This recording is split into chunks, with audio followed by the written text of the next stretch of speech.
Friends, we gather today for a beautiful purpose, and it's to see this man and this woman be joined in matrimony. With that, it's my privilege to know that I'm standing here with James Connell and Pamela Sales, to see your hearts be brought together through the bonds of marriage. And when I think of marriage, I think of one word synonymous to marriage, and of course, it's the word love. It's a very powerful four-letter word we use so often in our English vocabulary, but when it comes to the dimension of a human relationship, it takes on greater significance and greater depth and greater meaning.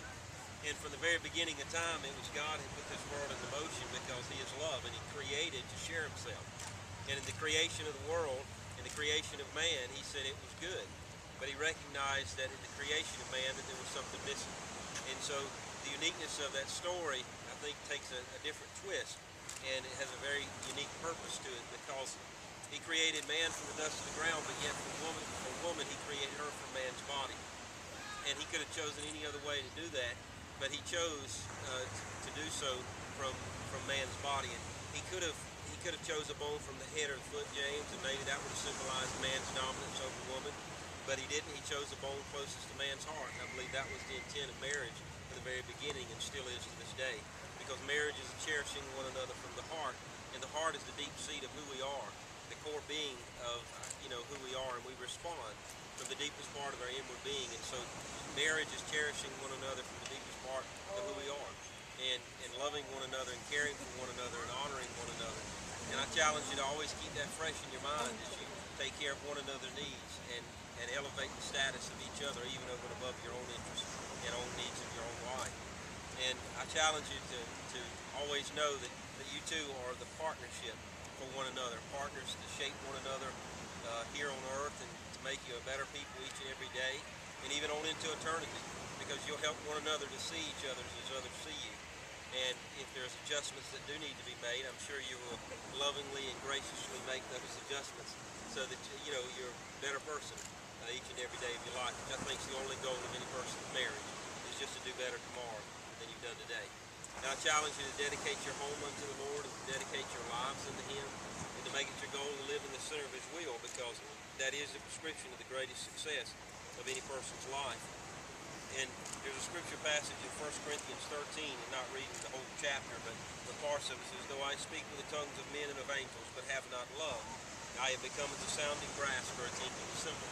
And though I have the gift of prophecy and understand all mysteries, and have the knowledge as to have the faith as to remove mountains, but have not love, I am nothing.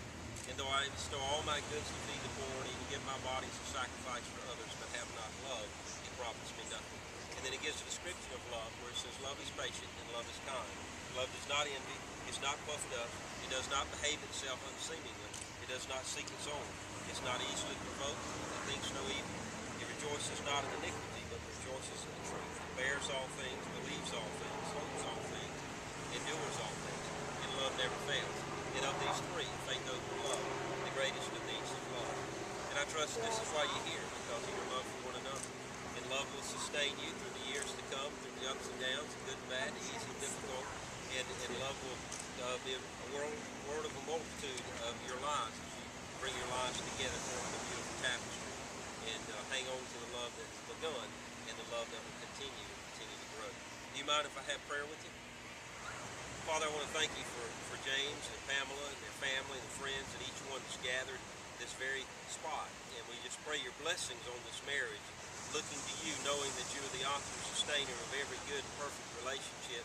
And we just pray your grace be administered to them, and that you take this marriage and may it be a marriage that will be not only an example to the two of them, but will be an example to others around them, here on earth as well as in heaven. And we thank you for the sustainment of your grace and your love. In your name, amen. Amen. Well, James and Pamela, as you hold hands and continue to face one another, the most important part of any ceremony is the sharing of your vows. And so James, as you're looking into I got you. Go ahead. You're good. Come on. As you're looking to the eyes of your bride, if you will, just repeat after me these words. I, James, take you, Pamela. I, James, take you, To be my wedded wife. to be my wedded wife. To have and to hold. From this day forward. For better, for worse. For richer, for poor. Sickness and in health. To love and understand. To death do us part. According to God's plan. I commit myself to you. And Pamela, if you'll likewise, I, Pamela, take you, James, to be my wedded husband, to have and to hold, this day forward, for better, for worse, for richer, for poor, sickness and in health, to love and understand, to death do us part. According to God's plan, I commit myself to you. And yet, the ring today, as you share in just a moment and place a ring on your finger, signifies the oneness of your lives, as you've just shared your commitment through your words and your heart. And so if I can have the rings at this time. The rings itself are special because they will continue to let you know, as well as others around you, that you belong to one another as a husband or wife. The ring having no beginning and no end says that your love is to have no end. And yet, regardless of the metal, the purity of such reminds me of the purity of your love for one another. And yet, more importantly, God's, purity of God's love for you as well. And James, if you'll take Pamela's ring, as you're placing it upon her finger, if you will, just repeat after me these great words. With this ring, in token and pledge, of my abiding love, I thee wed. In the name of the Father, and of the Son, and of the Holy Spirit. Pamela, if you'll likewise. With this ring, in token and pledge, of my abiding love, I thee wed. In the name of the Father, and of the Son, and of the Holy Spirit. Well, James and Pamela, as you have shared your commitment one to another to the exchanging of your vows and rings, and with authority invested in me by the laws of this state, and looking to God for his sanction as well, I now pronounce you as husband and wife. What God has brought together, let no one separate. Amen. James, you may make it your honor to kiss your bride. Yeah.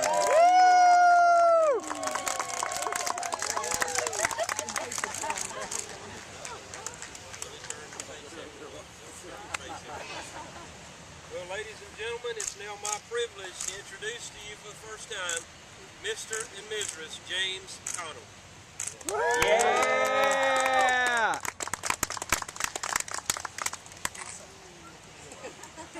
Very nice.